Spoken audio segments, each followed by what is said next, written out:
Oke, assalamualaikum. Kembali lagi dengan saya Imam Zinki, dan di video kali ini saya akan bahas apa itu shutter speed, aperture, dan ISO. Cara ini bisa kamu lakukan di kamera DSLR, mirrorless, bahkan HP. Wow! Tapi sebelum mulai, intro dulu. Let's go!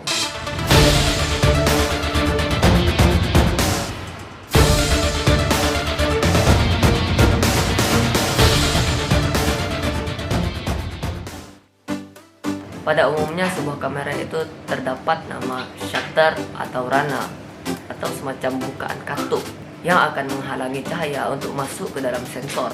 Ketika kita menekan tombol shutter, maka rananya akan terbuka sehingga cahaya dapat masuk ke dalam sensor. Nantinya cahaya itu akan diolah menjadi sebuah foto atau video. Nah, jadi shutter speed itu adalah seberapa lama kamu ingin membiarkan rana itu terbuka dan nantinya dia akan menutup kembali. Shutter speed yang cepat akan membuat gambar kamu semakin gelap karena cahaya yang diterima oleh sensor akan lebih cepat. Sementara shutter speed lambat akan membuat gambar kamu semakin terang karena cahaya yang diterima sensor akan semakin lambat atau buang. Rumus dari shutter speed ini adalah fps kali 2.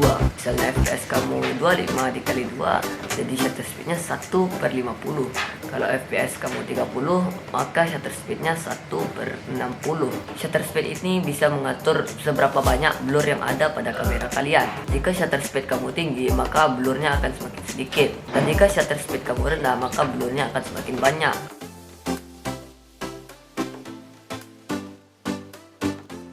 Yang kedua, aperture. Aperture itu disebut juga dengan bukaan lensa atau diafragma lensa, yang mana dalam sebuah kamera akan terdapat sebuah lubang atau iris pada mata. Iris pada mata itu adalah hitam pada mata ini, yang mana lubang ini bisa diatur untuk mengatur seberapa banyak cahaya yang masuk ke dalam sensor. Aperture ini juga bisa mengatur depth of field. Kalau kamu ingin menunjukkan background kamu semuanya dengan jelas, maka pakailah aperture yang besar. Jika kamu ingin backgroundnya blur, maka gunakanlah aperture yang rendah.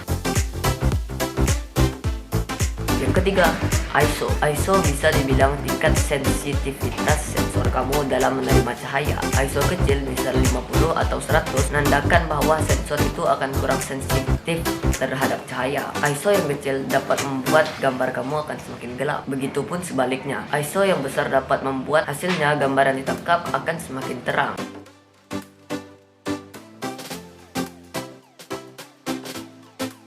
Jadi kesimpulannya adalah shutter speed itu gunakanlah fps kali 2. Misalnya fps kamu 30, maka shutter speednya 1/60. Begitu pula seterusnya. Dan juga ISO, jangan gunakan ISO yang terlalu tinggi ataupun terlalu rendah. Kalau kalian gunakan terlalu rendah, maka dia akan semakin gelap. Kalau kalian gunakan terlalu tinggi, maka dia akan terlalu terang. Dan juga aperture. Aperture ini sebenarnya terserah kalian. Kalau kalian misalnya mau melihatkan background kalian dengan jelas, maka gunakanlah aperture yang tinggi. Jika kalian ingin background kalian blur, maka gunakanlah aperture yang rendah. Oke, mungkin itu saja yang bisa saya sampaikan pada video kali ini. Saya Imam Zinki. Sampai jumpa.